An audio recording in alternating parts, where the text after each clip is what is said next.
Does this thing have a number? Yeah, number 178. 69. 69. No. Listen, thanks for tuning in, everybody. It was wildly entertaining. Good night. Thank you. Yes. What episode is this? This is episode number 178. 420. 420. Let's get all the numbers out of the way quickly. Why the hell are we looking at Mike again? What is our good fortune? Well, I'm transitioning to a woman. Oh, yes. Michelle. The last one didn't take, but I'll say it was a good. I had a good time with you in that in between stage. Yeah, that was nice. You got to work on your squeal, but other than that, it was flawless. Yeah. Finger looking good, as they say in Kentucky. Oh Lord. So it's Tuesday. It's Tuesday morning. Sun is shining, and we got McAloon on the computer. It's only got to mean one thing. What's happening this weekend, boys and girls? We're getting the band back together. Yeah. That's right. Yeah. Mike is joining us for 3 shows this month. It's 3? Yeah. Oh, shit. You fucking signed it. You own it. The long-awaited, what was it, got in 2020, May of 2020, we were supposed to have a big farewell show at the Continental Club. Of course, we all know what happened in May of 2020. There was no live music anywhere.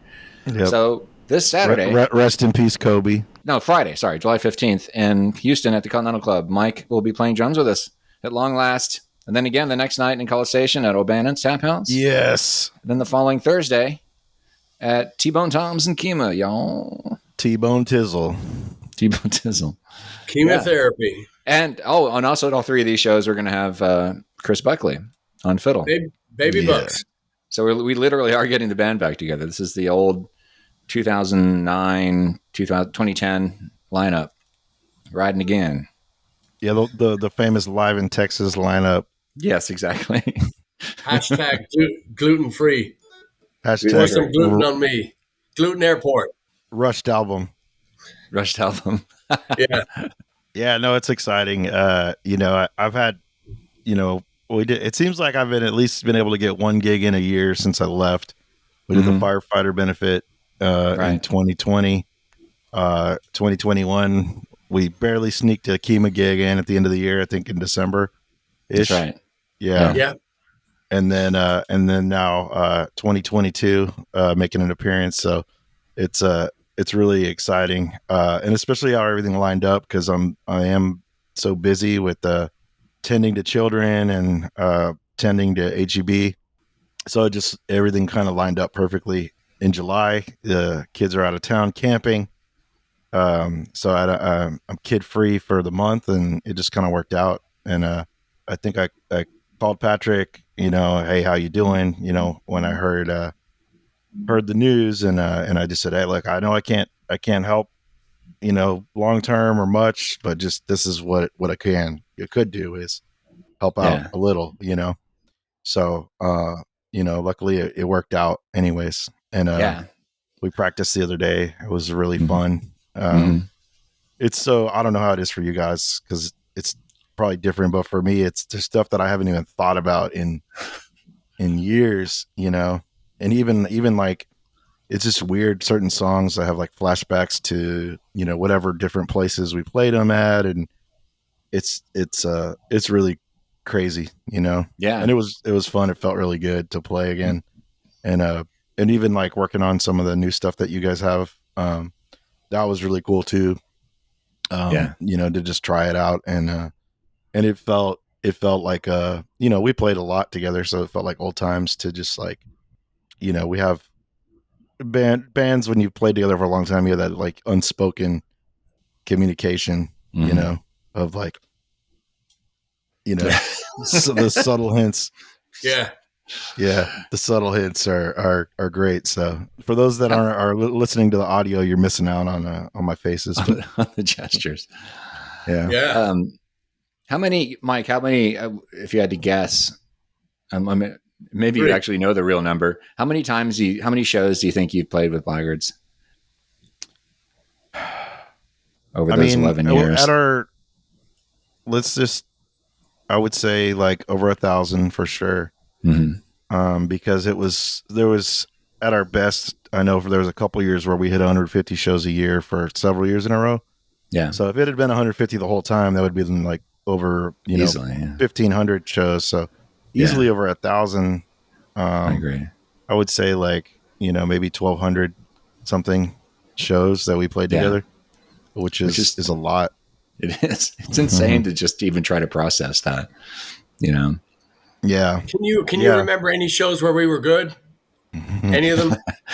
I don't know why when you say that all the bad shows just stick out. Just the Riverfront Irish Festival. Oh God, we were talking about that recently. Oh my God, that was just, I don't even know, and it's so funny too. I not funny, but I love it when you play like your absolute worst gig, and then you meet somebody like 2 years later, and they're like, I saw you guys at the Riverfront Irish Festival, and you guys changed the game. Like, that was so cool how you guys played electric guitars with no amps. That was so, how'd you do that? That was so brutal.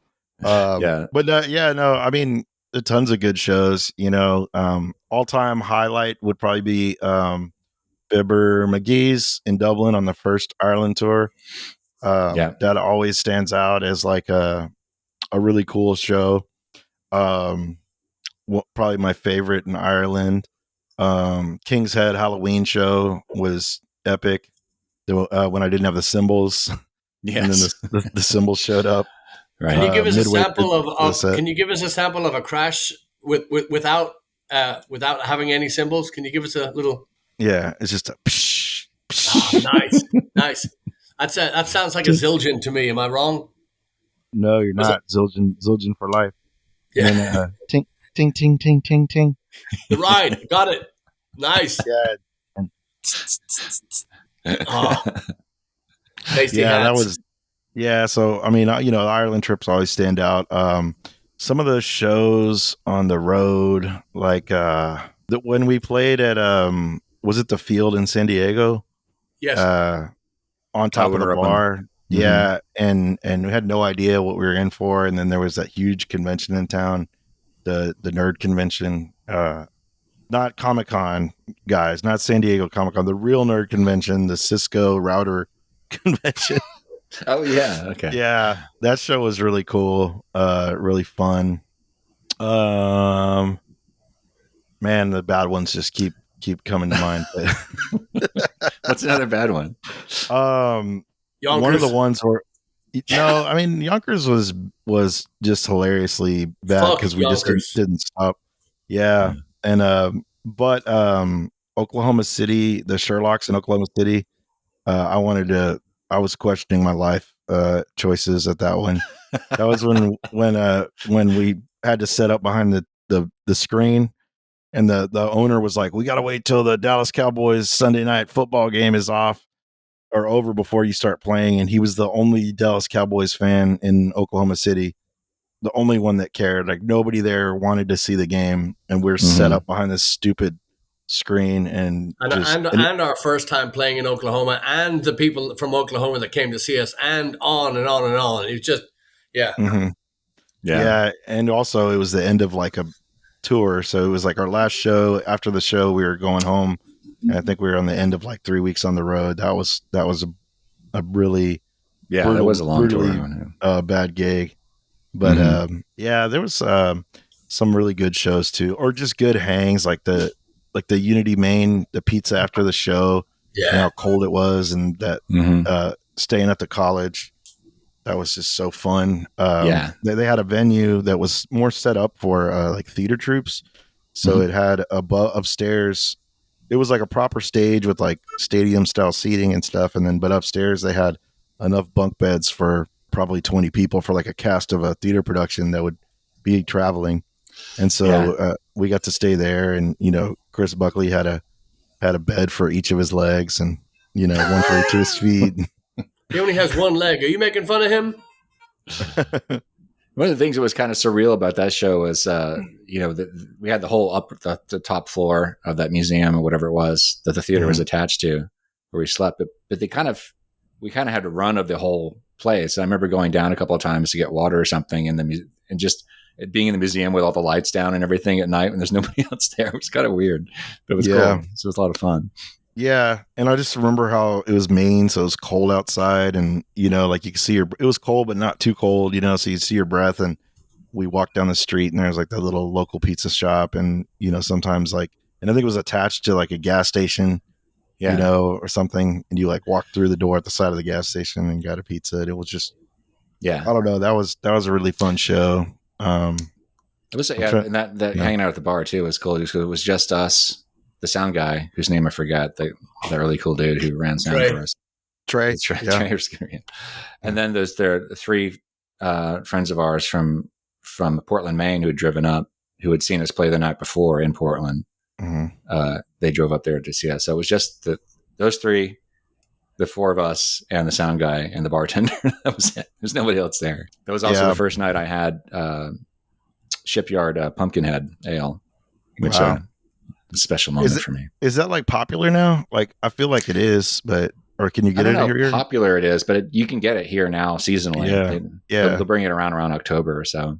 Yeah, I love all those every October, those like memes about, you know, instructions on how to enjoy pumpkin beer, and it's like, you know, open the beer and let it breathe for 3 minutes and then pour it down the drain. I like Shipyard is good because it's kind of subtle. It's not like super powerful fruitiness or anything. It's good. Yeah, I mean, we had tons of good festival shows that were just insane. You know, the festivals were always really fun. Rochester. Yeah, Rochester. I just watched this. There's this chef, Matty Matheson. He's on Vice, and he just did like I don't know when he did it, but I just binge watched all his stuff. But he did a cooking video on garbage plates, and it was so awesome. It was like showing you how to make that meat sauce and stuff, and it was really cool. That was another good hang at Steve T's. Yeah. Rochester Jazz, like the first time was amazing, and then like the second time was even crazier. Yeah, I miss all that stuff, you know, and you know, being able to just call, just not even call you guys, just book the tours and just, you know, get in the van. You know, that's been a while. Yeah. Unfortunately, like with COVID and stuff, and you know, it was always it was cool though to have everything set up. And of course, I say it was set up for me and Chad, but you had a family at home, you know, and Kelly and everybody to think about too. And we still got to do all that stuff, which is amazing. A testament to my crew, because they you know, obviously nothing goes if I can't, and they made it work, and happily so. So yeah, it's a whole nother lifetime. You know, it's just so many great memories, and then and just, you know, reliving and retelling the stories of all these shows is one thing, and it's phenomenal, and you can't take anything away, and it will never be taken away. But Mike and I have spoken so many times, just hey, how's it going? What's going on? How are the kids? Blah blah blah, on and on. But you know, usually those shit gigs come to mind, and you just kind of laugh at the, you know, be it Yonkers or be it the Sherlocks in Oklahoma City or whatever. But the thing that's just tremendous to me is the names and the faces of the people that we met that are lifelong friends because of what we did and where we went and how we did it, and just those people that you know, like you were saying, you know, just made it possible to get out and get this stuff done. You know, just these people that we are going to know for the rest of our lives because of, you know, what we did, where we went. Beautiful thing. Yeah, it's kind of funny when you said that too about people, right? Because like I think about my first show with the full band with Chris was at Fiddler's Hearth in Austin, and that was the first time I met Terry Leach and Greg Leach. And Liam, I think, was there too. Liam was at that gig because it was all ages. He was a little kid. So like, you know, Liam who made Chad's bass and Patrick's guitar, the luthier Liam. You know, so that was like my first real Blaggards show where it was, you know, a full band with fiddle and everything. I remember Chris's foot was in a cast and he had to like elevate it and sit in a chair. That's right. That was back when Chris had soccer injuries. Yeah. But you have to remember, he has a prosthetic leg, and so he brought the good one that night. So he had to be elevated. But when he didn't bring the good one, that was trouble. Yeah, and I think John O'Brien too. I met him that night. Famous manager and friend of the band. FOTB. One of the cool things about that show too is that you weren't originally supposed to start with us until I think like a week or two after that, because the guy we were playing with at the time, we had fired him like a week or two before, and he said, "Okay, we found it's not working out. We've got another guy coming in, but you can play the next 2 shows or something, 3 or so. I forget how many we offered him. I think we offered him to the end of January. Yeah, and so he played one more show at College Station, and then he texted us a few days later and said, "Sorry guys, I'm out. Got another gig." Something. So we called you to say, "Mike, could you start now?" And we were already pretty well into rehearsals with you anyway, so it wasn't. And we've been playing Wednesdays with you, I think. Yeah, we'd done a couple of Wednesdays, like 3 or 4 at the time. The funny thing about that, when Patrick called me, I was at the hospital because my girlfriend at the time, Lisa, was in surgery. She's an artist, and she had cut her finger with like a like an X-Acto knife or something, and it didn't heal right, so they had to do like a surgery on her hand to take off the dead part of her finger and like reattach the skin and all this stuff and get stitches. So they put her under for it, and Patrick called me, and I'm like outside in the waiting room, and then she wakes up, and I'm like, "How you doing? How you feel?" She's like, "I'm good." I'm like, "Cool." So about tomorrow, I'm gonna go to. So cool. I'm gonna go to College Station with this band, and then we're gonna go to Austin the next day. Stay at Flem's house, I think, too. Maybe it was 3 days. It was College Station Thursday, Fiddler's Hearth Friday, and Fiddle on a Saturday. I think it was the first weekend. So yeah, we stayed at Flem's house, Patrick Fleming's house, and so yeah, it's like, and she's like, "Yeah, I guess that's cool." Yeah, I don't know why she broke up with me. I don't know. I was going to say, hence the expert. Yeah, that wasn't going to work anyway. She was too demanding on your schedule. So I'm glad you kicked her to the curb. Yeah, she was taller than me too, so it wouldn't work. Couldn't have that. Yeah, yeah, but that's So every time when we talk about these shows, there's always the people that you met at the show, that really stick with you, people that we're still friends with today, consider like really close friends, and it's all through music. And that's kind of like, it's a good thing, but it was kind of the hardest thing, like not playing music, is like I had a built-in social life, like whether I liked it or not, I was going to be out and social. And of course, then like quitting during COVID, I was like, well, I'm not missing anything. But now that it's back, I'm kind of like, man, I want to do something else again. And I don't know why, my work is not creative at all. It's like very analytical and stuff, and mathematical and Excel. And I live in spreadsheets all day. And so I just been getting really creative. Like, Patrick likes to color and draw. So I have markers, and I'm doing all this hand lettering and like drawing. Patrick who? That's Patrick who? Yeah. Patrick McAloon. Yeah, my son. Yes, he's 4. He's a really good artist. Likes to draw Sonic, people, and dinosaurs. Those are his top 3. Sonic, different colored Sonics. Purple Sonic. Nice. Yeah. So, but no, I like to grab the markers too, and even like I'll just, when I'm sitting at breakfast or whatever, I have like markers and paper, and I have to draw or do stuff in Photoshop or get out something creative, some way, because I'm not getting as much out with music. I have had some playing with some people a little bit, but not like to the level that we did, so right. You kind of got to take a step back to that hobbyist level, So can you give us a Tuesday, first show, Friday, Continental. Can you give us some songs that you're really looking forward to playing live to just break that seal, get the hands going? The other day we played no, did we play? Yeah, we played Grace, Fall from Grace, a Pogue song, and that was always for a long time that was like an opener. Yeah.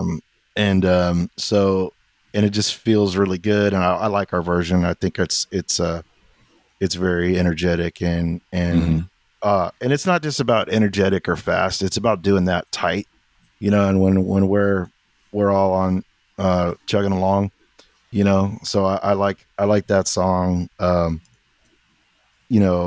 then while I'm on the topic of Pogues and classic openers, our classic closer was always Irish Rover. And that song is like special to me in a different way other than the lyrics or anything, because like a lot of times it was like that song meant like going home.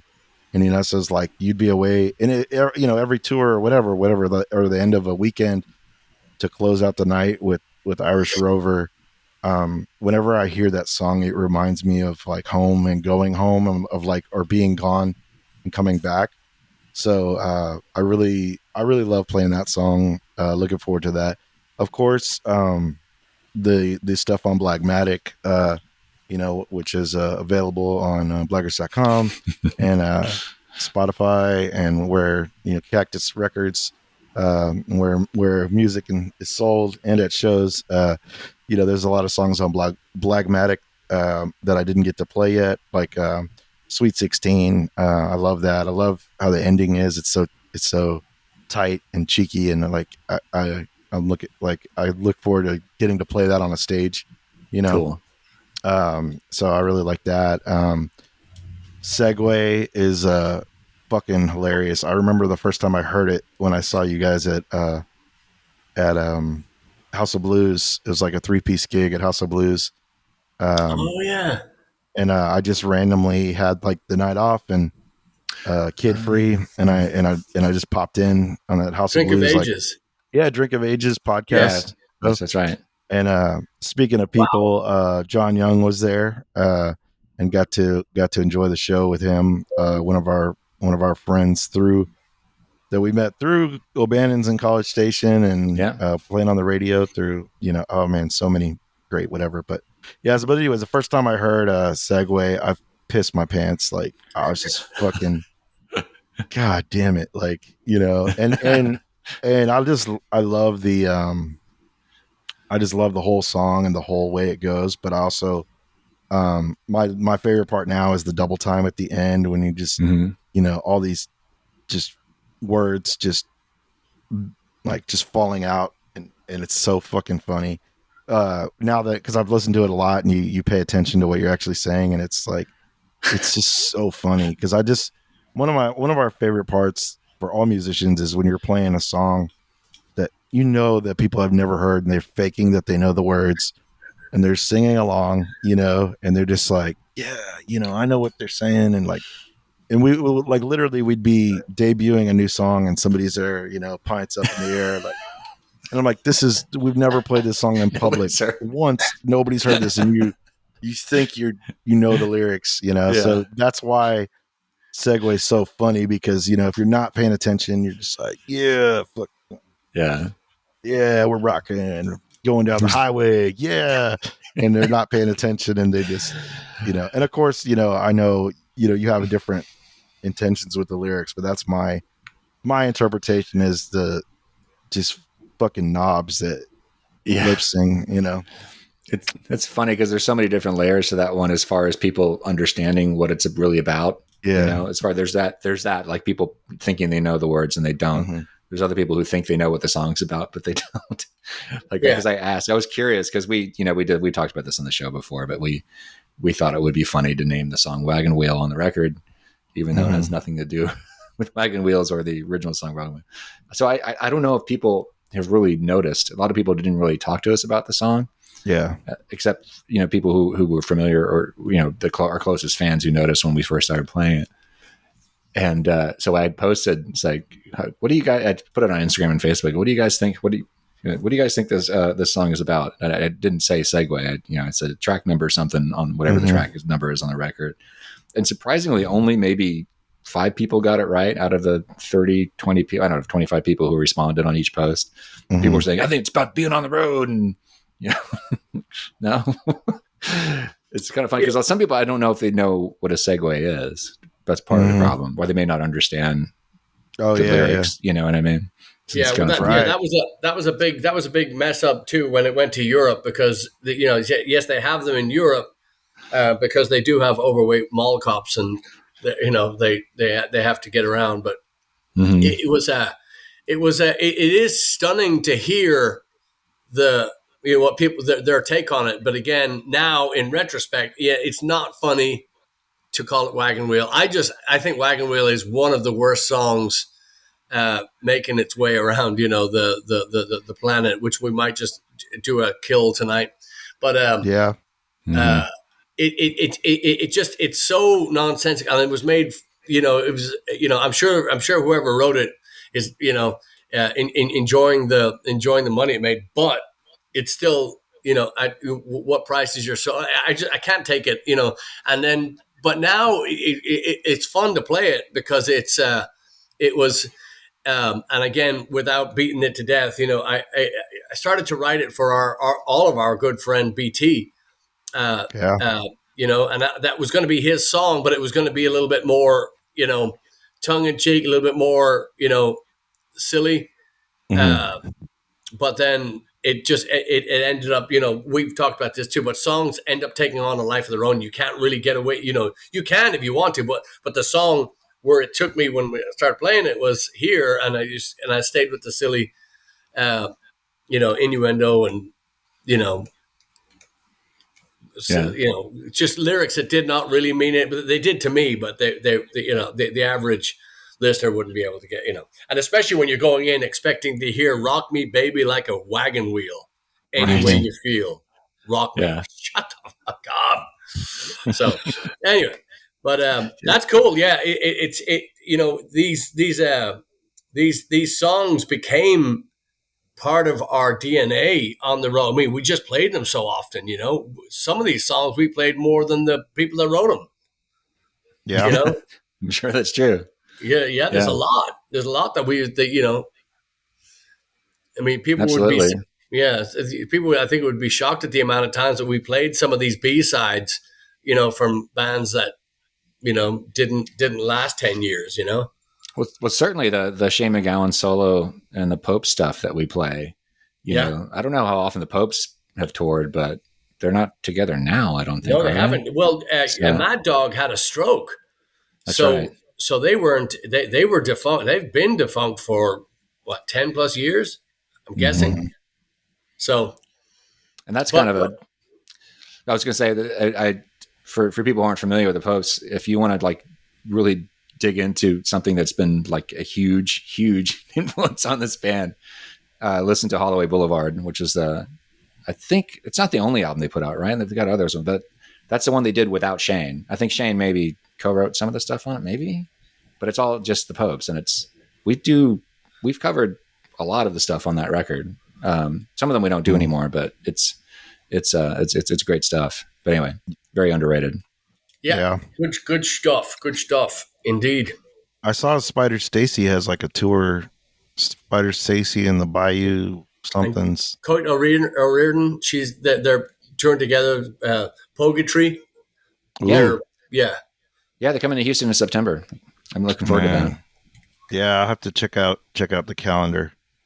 And, I'm washing my hair that night, I'm pretty sure. I think it's a Wednesday night. Is it poetry, or is there poetry involved, or is it something else? I don't think so. No, I think that's just the name they came up for. It was like poems. Poetry. I'm not going to a poetry reading. No. Yeah. But why not? You've changed, Mike. You've changed. Yeah, I know. I just think it's great that Kate, how you say her name, and she's touring again. She's been very active actually the past 15, 20 years or so, playing with other bands. But she's done some of the Pogues reunions too, but she just hasn't toured with them. Yeah, so that's cool. Yeah. She's my favorite Irish rock bass player. Hey. No, Thin Lizzy. Thank you. Yes, Philo. Yeah, for sure. Speaking of that, I saw probably about a 20-year-old kid wearing a Black Rose T-shirt at work, and I was like, "What the hell?" And I'm like, "Black Rose," and he just started just going off about how he loves Thin Lizzy, and he's like, "I'm like, how'd you tell?" He's like, "My dad." Like, "Yeah, I love your dad. Tell him he's a good man." Yeah. And he was like, talking about stuff, and he's like, "Well, what's your favorite song?" And he's like, "Oh, is it Boys Are Back in Town?" I'm like, "No." He's like, "Is it Jailbreak?" I'm like, "No." And I was like, and honestly, the first song that I fell in love with was Bad Reputation.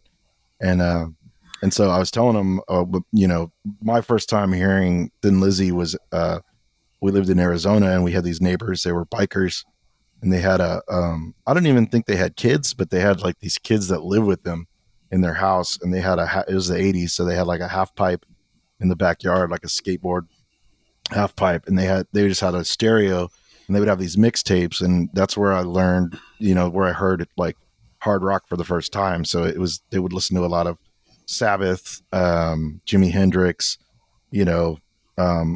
maybe a lot of Alice Cooper, but Thin Lizzy, Bad Reputation, and that's like my first memory of Thin Lizzy, and I was like, what is this song? Like the way I'd never heard a song like that with drum breaks, and just I still can't understand I don't even know how to count the drum beat. It's so amazing. So like that's my first, and he was like, "Hell yeah, man." He's like, that's a really good album, and that's an awesome song. I was like, "Yeah, man." So yeah, it was crazy to have a Thin Lizzy conversation with a 20-year-old in 2022, but That's great. yeah, it was great. Yeah. Yeah, we need more of that. We need people showing that stuff, people playing that music and listening to their LPs and their tapes and their CDs and on and on and on. It's valuable. I'm telling you, that stuff is just it just doesn't tire. And then the bands that who was it? The guys that did oh God, the guy with the real high pitched voice, the guy that did the monster falsetto. Sing a little bit. Oh. Was that good? You got it. Yeah. You got it. Come on. I believe in a thing called love. The Darkness. Thank you. Yes, that song needs. I believe in a thing called love. Yeah. Yeah, but their Thin Lizzy's influence on them was I think the only reason the only salvageable thing that kept them from I guess imploding on on their debut single or whatever. They lot of influence on there, a lot of Lizzy. Sure. I always, whenever I hear them mentioned, I always think of that story that's in the Lemmy documentary. Yes, that Dave Grohl tells because he was hanging out, but yeah, so he was hanging out with the lead singer of that band, whatever his name is, and the guy was. What did he say? Is that, yeah, I don't know, Lemmy's an asshole or something. He didn't, he dissed our album because Lemmy had been quoted in an article saying it was novelty music or something like that. It's exactly what it was. It was novelty. And then Dave defended, Lemmy's actually really cool, man. If you met him, you'd like him. And he's like, yeah, no, fuck that guy. He calls he's Lemmy. Here. Hey, yeah. Lemmy. Yeah. Calls him, and he's like, because he's like right down the block. And then like a few minutes later, he walks in. See the guy's face go white. It's a great story. That's awesome. Indeed. Is there a Darkness tribute band now in the works? Can you hear it? That's too many letters. I can't spell it. Yeah. Yeah. Well, you just don't leave out the D, if you know what I mean. So what's the do you guys have songs ready to kill tonight? Do we have a killing spree going on here? I've been sweating all day thinking about this. Is it because the sunny Houston weather has been so calm and nice and cool and crisp for this time of year? Or? Yeah, I'm really glad that this isn't a Smell-O-Vision podcast because I've been outside in 110 degrees all day. Oh gosh, yeah, it's brutal out there today. Yeah, I'm disgusting, but that's okay. You look like $1 million though, man, don't you? Yeah. Did you get the notification from the power company asking us to conserve energy today? You get a text No, then? no. Yeah. I don't. I barely said pay it- my bill. I barely pay my bill. So, all So right. Well, so I want to go first. I don't know how this works. So, all right. Well, so Chad will ease you into it. all right. Kill it, Now, Chad. okay, I've been debating about this too today. I am going to kill "Walk of Life" by Dire Straits. That was my song. No. And it's like I'd like to challenge myself to kill songs by bands I actually like, because more often than not, that everybody's got one that can go. That's one that I. What's that? I like to kill songs by bands that you like too, Chad. Go for it. But that song, it's just I think it's the organ in that thing, that roller rink organ that grates on my nerves the most, and it's just so kind of silly, and it's just not anywhere close to being Mark Knopfler's best material or Dire Straits' best material. So, yeah. I That's a good one to kill. I disagree. Yeah. I disagree. That's my favorite Dire Straits song. Yeah. I don't know how you could even say that, Chad. That's ridiculous. Oh man, it's getting tense. Obviously, you don't get it. Yeah, no, I definitely don't get it. Yeah. Yeah, no, fuck that song. That song can go away. Yeah, it's like you said, it's just corny. I mean, I guess he's trying to. I don't even know what the song's about. He's probably trying to emulate some kind of bebop-a-lula. Well, that's a baseball metaphor for life, I guess. I'm not sure exactly. Oh god, yeah, baseball songs just are always the B tier. Yeah, it's like I don't know. Yeah, they just are. Every time anybody tries to do a song about baseball, it's just like center field with John Fogerty. Yeah, that's the worst. I saw came out around the same time, I think. Really, man. Everybody was in a Field of Dreams mode or something, and just writing baseball songs. I guess so. It's like, well, and there's something to be said about that song that just falls out of the guitar. And going back a few episodes, we had talked about. I was making fun of somebody for writing a very silly song, and I had challenged myself to write a song as silly, basically as childlike. Those songs that come out, da da na na na na na na. Like Drunken Sailor's a piece of shit, right? That song is just, right? So just that's what it is. It's a fucking nursery rhyme. But you can still have fun with the nursery rhyme if you do cocaine, kids. Or if you doctor it a little bit. There's got to be something, obviously it's earworm friendly, right? The and then that great guitar picking that he does underneath it. Sure. If you break the song down, it's actually not terrible, but it is terrible because it's the sum of the whole part that it's just it's quite terrible, for reason, the reason why you're killing it. However, the guitar picking part is great, and the just the ease of, you hear it the first time, going way back to the On the Dole days. Mark Kenneth, phenomenal accordion player that lives in Dallas, which to me is a complete oxymoron, right? You're talking about good accordion, what?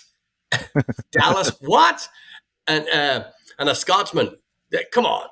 No, all joking aside, phenomenal player. One of these guys that can think it, play it, and then do. So he came in, and I did not know the song, but I didn't know how to play the song, but he would come in on the accordion.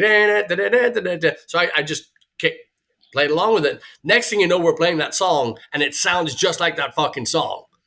And this is going back years, and we're stringing two chords together was difficult. That song has more than two, so we're playing the song, and so it's stupidly easy. It's just it's beyond easy, and then it is, and it sticks in your head, and you don't want to, you want it surgically removed, and you never want to see it again, which is a great reason for killing it. But his. Yeah, I can't even imagine what that song turned in, money wise, because it seemed like it's just sat in the charts for 100 years. You know, well, you still, and that's the main reason why I thought of it, because we're just beat over the head with it every day, grocery store and just everywhere. It's like, come on, there's so many better Dire Straits songs you can pick. Yeah, and Mark Knopfler stuff, which brings me to the one I'm going to resurrect, which shouldn't be as a surprise. I thought about this because I know we've talked about a lot of Mark Knopfler solo stuff because we've listened to it. I think we listened to Mark Knopfler in the band probably more than any other single artist or band, maybe at length. You know? Yeah. Wouldn't you say? Well, I don't know. Like Iron Maiden too, but yeah. Iron Maiden, sure. But I mean, those albums. Phil Coulter. Phil Coulter. Words and music. The town I love so well. The Shangri-La. Mark Knopfler's Shangri-La record and Get Lucky. I think those two records we played in the van more than probably any other album ever. We've gotten so much, and they're just great road albums. But that one song on Shangri-La, which is still my favorite solo Knopfler tune ever, is Boom Like That, which is the one he wrote about Ray Kroc after reading a biography about Ray Kroc, where he actually took like direct quotes of things that Ray Kroc said and made it part of the lyrics. And just the groove alone and the drums on it and the arpeggio riff that he came up with for it, and that alone is enough, because that's a really great driving song. It just feels like you're on the road, even though it's not specifically about being on the road, but it feels like that. But the fact that he was able to make such a groovy song about such an unlikely topic, Ray Kroc, the guy who founded McDonald's, in case you didn't know who he was, a business genius, but very cutthroat businessman. He didn't make the shoe. That wasn't him. It was somebody else. Croc with a K, like crocodile, but not spelled that way. This is a great line. It's so weird. Anyway, yeah, it's a great album. Shangri-La is a fantastic album from start to finish. But that's the kind of song that I wish Mark would get back into writing. That just really, God, it's just so infectious.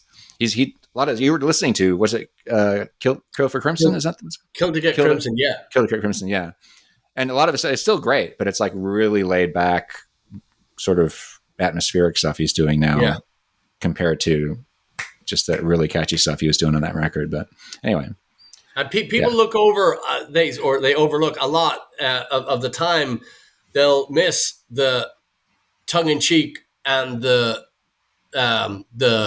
references that he's making.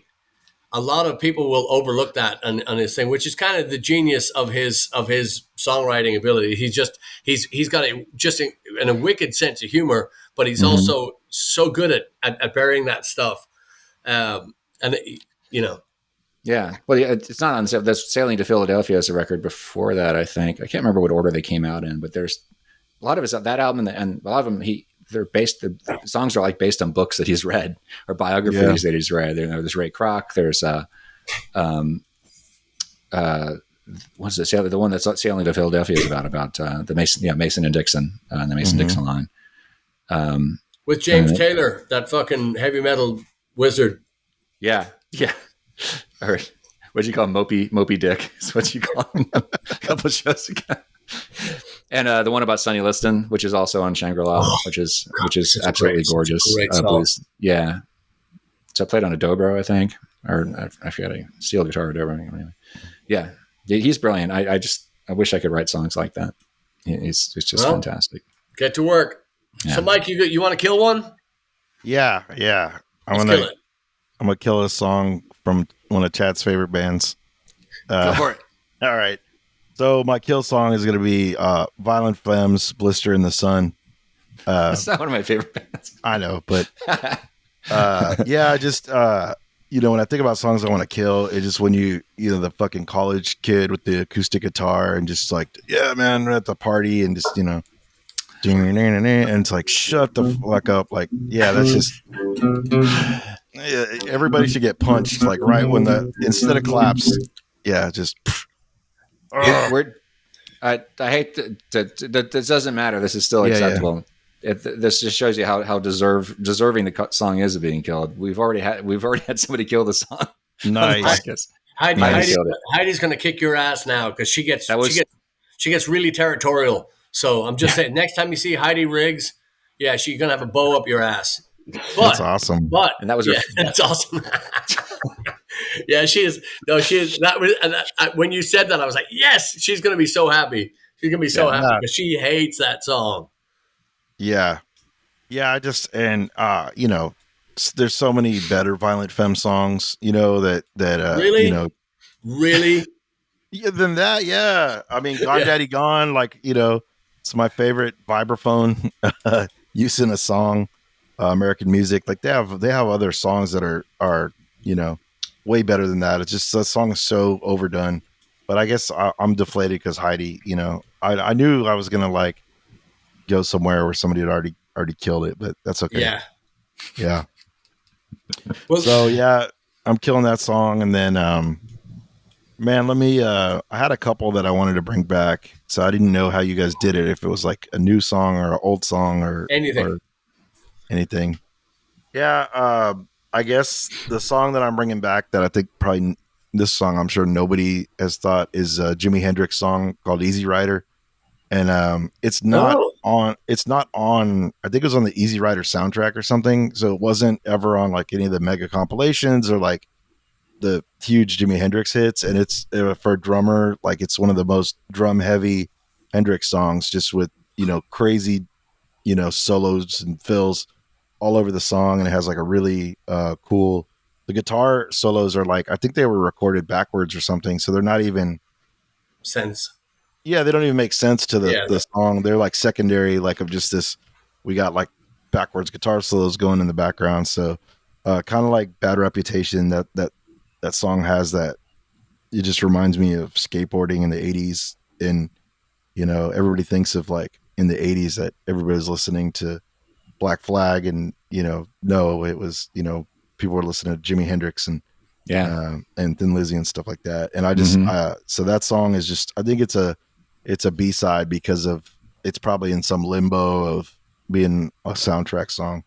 But yeah, Easy Rider, my Jimi Hendrix. It's a song I want to bring back. It's Very cool. Yeah. Yeah.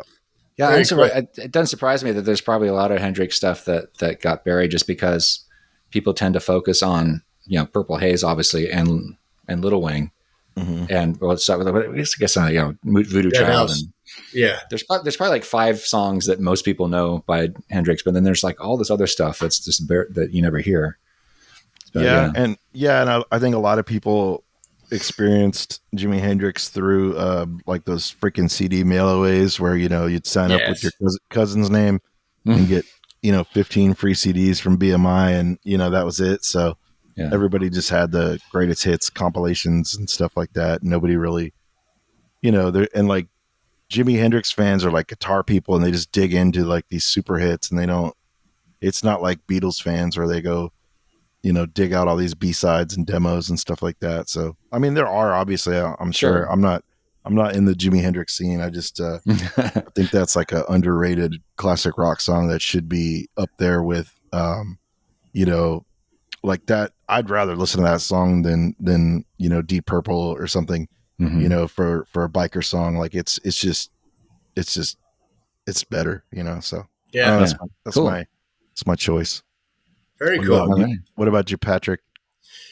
So to kill is just, and it's really easy. It's shooting fish in a barrel, as they say. But it's a Rolling Stones number, and it's funny. It's my go-to when I talk. People say, "Are you sick of playing Drunken Sailor?" And I go, "Yeah, we were kind of sick of it when we made the arrangement, But it is fun in the moment." Because it's fast, and we, the way we're doing it right now is we have it sandwiched in somewhere else. So it's kind of, it's however I'm feeling at the moment, depends on how long or how short the song before it and after it go. So it's kind of, stay on your toes, and, everybody kind of dig in, and, so that aspect's fun. But this song is my go-to, well, imagine if you were the Rolling Stones and you're now 116 years. I think that's the average age in the band. And you're on stage and you have to play Satisfaction. And you can't leave the arena without playing it. And if there's ever a moment that you want to see, what your veins look like opened up, that's the time. Just that song It doesn't go anywhere. It was useless when it came out, and it's still to this day, it hasn't got any better. So I just hate that. So I'm not a Stones fan either. So that's just, that's the easy part of it. And, just like you were talking about, Mike, when we would do 150 plus shows a year, that's a lot of Drunken Sailor. Mm-hmm. But when you keep everything above 160 beats per minute, right, kind of becomes a little bit more, hey, hang on. So, so that, that was the reason for that one. And then just bringing back or shining a light on another song. But I've listened to, I'll say at a distance, I've been a Kris Kristofferson fan at a distance, and usually listening to other people's songs, how they would portray his version, or how they portray his songs was always interesting to me. How they change it and how it would slow it down, speed it up, sing it different. But the song that that I just think is very, very clever, and it's really fun to listen to is the Silver Tongue Devil. It's just well written, and it's pure Kris Kristofferson. It's just pure, his writing style and his humor and his, just really well done. And it's again, I like to steer away from my, I can just go through what I would listen to every single day and be able to pick out that stuff that everybody knows and whatnot. But that's just a little different one. It's a little off but his lyric writing is second to none. It's just brilliant. Yeah. Brilliant. Yeah, I don't think I'm familiar with that one. Is Yeah, that like an old? Sing us a little bit, Patrick. Yeah, sing us. Yeah. Okay, it goes. Sing us a I believe in a thing called love. Yeah. Yeah. Yeah, I mean, you can't. I always think of whenever I think of him and his lyrics. Obviously, it's Sunday Morning Coming Down is the first thing I think of. Just great. The lyrics could be a poem. I mean, it's just like a little vignette.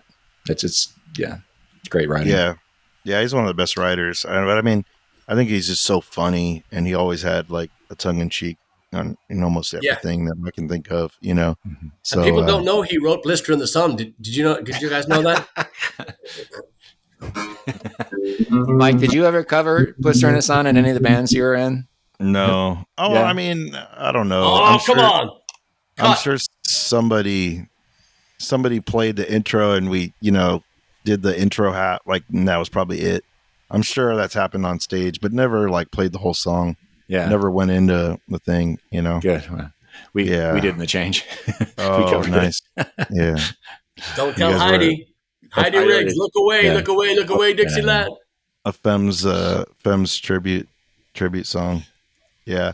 It's funny because, when I was thinking about this, one of the other songs I had, and then I was thinking about how one of my favorite things was when we would play at a bar, they'd be like, well, can you guys just play music between sets? And yes, we can. And I would always have a couple playlists, to go in between songs. And that was always my time to sneak in those. I mean, obviously you'd play some stuff that was cool, but it was stuff that we liked. But I know one song that I always put on every playlist was Dragon Attack by Queen. Yes. And I have so many memories of us plugging in the PA and setting up, and that song was playing, and just and there's so many Queen songs that are probably on the kill list, or might be, but fucking Dragon Attack was always one that I would sneak in, and I loved hearing it on when we got the good PA with the subs and everything, because the bass line on that song is so good, Yeah. You were really good at it. There were a couple of times you had playlists that you'd built, but then I remember a couple of times at Patty's Day at Albana, you would just you'd stay on stage and just DJ. Yeah. And you were really good at keeping the crowd there, during our breaks. Yeah. Tremendously so, which I was going to say the exact same thing. And just not only the crowd participation and the just knowing what to, you had that build, which actually is a great idea. I think we should have Mike write the set list for this weekend. Thanks, Chad. Copy No, but paste. it's just really good. I remember the one time, and it's funny. I went straight to O'Bannon's as well. But when you said set list, because I remember the one time we were coming back from break, and for the kids that don't know, O'Bannon's Taphouse in College Station is right on Northgate. So it's in the shadow of the college of the A&M University, and Chris Steele and Stephanie Steele single-handedly put up a tent and build the PA system and the stage and everything and have it ready for Paddy's Day, and they cover the whole street. So if you've seen Blaggards in College Station on Paddy's Day, you know what I'm talking about. But there will be an ocean of people, and they don't charge a cover charge. No. Come in and have a good time. That's what they do. And everybody comes in. But I remember this one time in particular, we're coming back from a break, and Mike had decided that Europe, the final countdown. Oh, let's kill that song. Mike had decided to come up. So we're coming up and we're tuning, we're getting ready to think, and the crowd is going fucking nuts. And I think that we all mimed that song. I think that we all came halfway or 3/4 of the way through it, and we did the end of the. Oh my God, it was, if you were alive in the 80s, and you would not have escaped Europe, the final countdown. And that song, for some reason, was like a Europe concert, a Europe stadium show. Having that thing, it was one of the most electric moments. That we had nothing to do. Well, mostly nothing to do. And it's hilarious because that song, like, if you just heard it on your car stereo, you fucking skip. Nobody wants to listen to that song or put it on their fucking playlist at the gym. Like, yeah, no, like you're not never. But when everybody's fucking shit faced at 1:30 in the morning on St. Patrick's Day in the middle of the street, and you're just stepping out of the porta potty, just like. It was so funny. That's what made it so good. It's just the timing, comedic timing of it to just, I just picture, probably like Wes stepping out of a porta potty, with vape smoke and, it's just like, it's so good. It's so bad. It's good. And, that was fun. I can't remember some of it. I would always have some crazy shit that I would just sneak in there and be like, ooh, let me put this on. And, I loved doing that. I miss making mixtapes back in the day. And,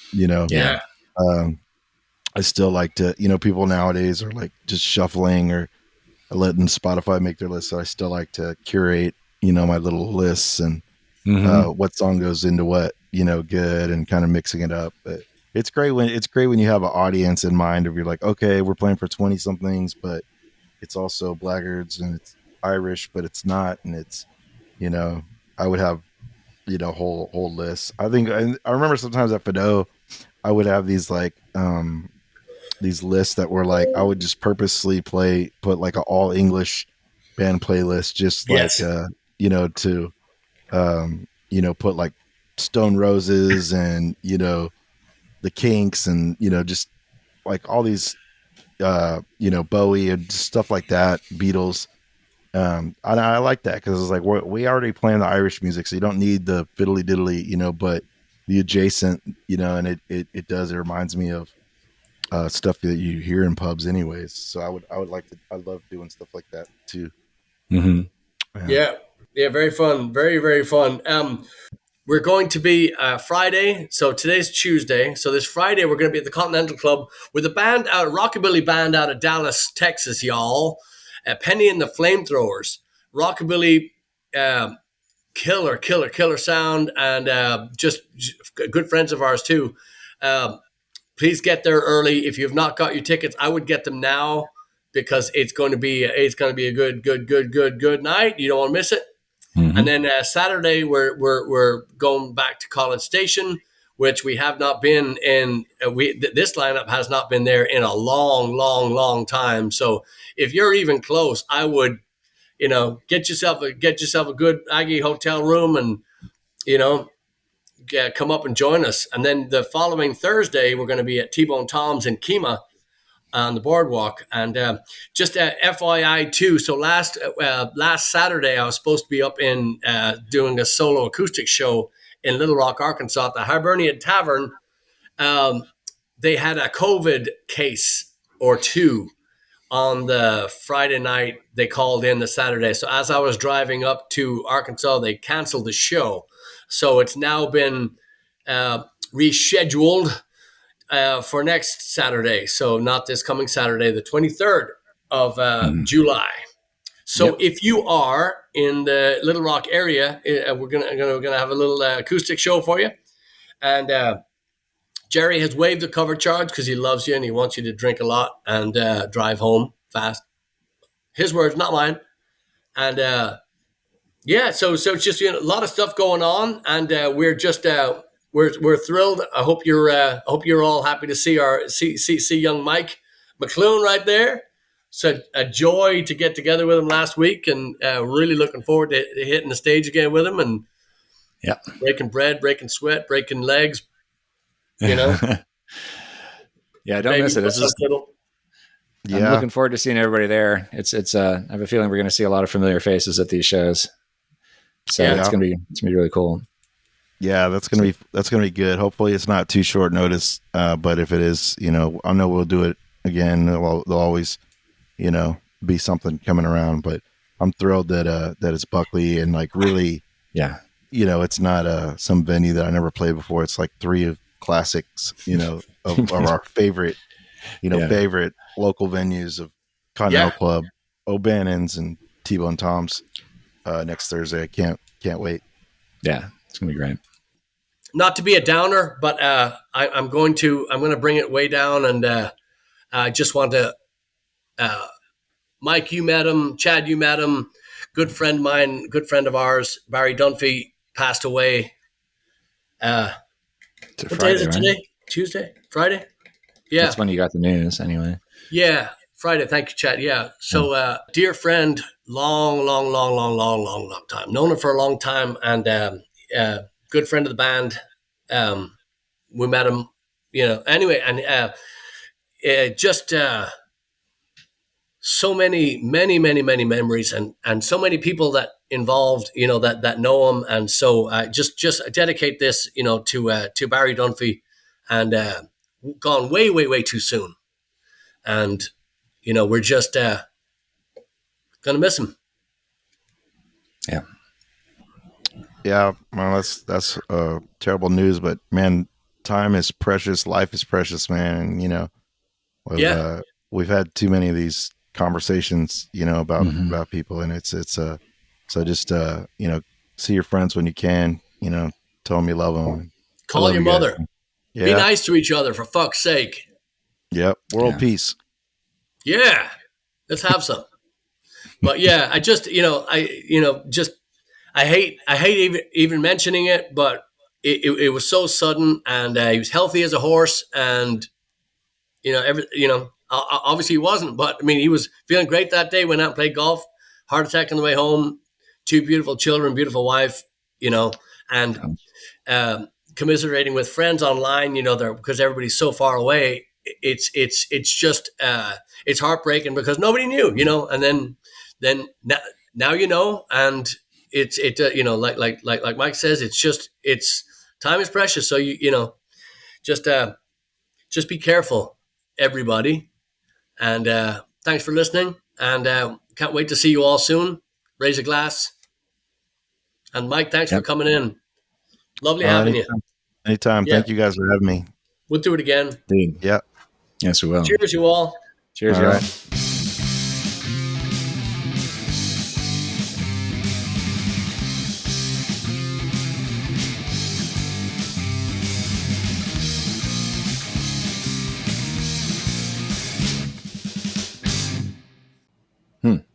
Are you miking your crotch again, McAloon? Yeah. That's what it is.